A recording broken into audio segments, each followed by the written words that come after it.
Putang ina yung taga Luzon. Hinahamon kami ng taga Tondo, pati taga Luzon.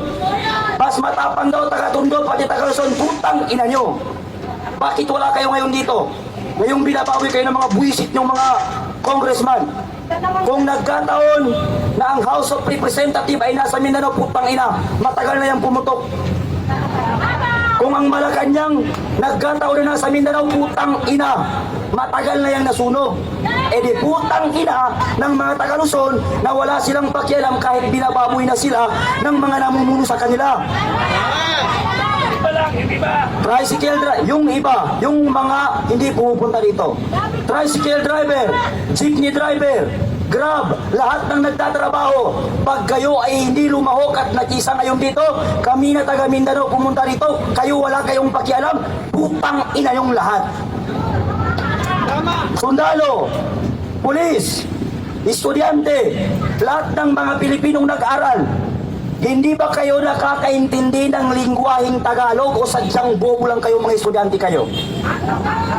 Tuwing pumapasok kayo sa school, 6 o'clock, ano ang ginagawa ninyo? Nasa flag ceremony kayo, nanunumpa kayo sa watawat ng Republika ng Pilipinas. Susundin ko ang tuntunin ng aking paaralan.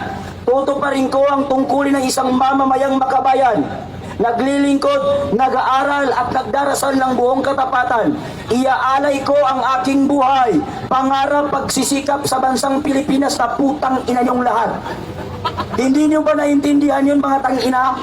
Iaalay ko ang aking buhay, pangarap, pagsisikap sa bansang Pilipinas.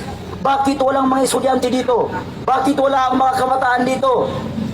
Bigong-bigo, kung buhay lang ngayon si Dr. Jose Rizal, hindi niya sasabihin na ang kabataan ay pag-asa ng bayan. Bakit? Binababoy na po ang inang bayan.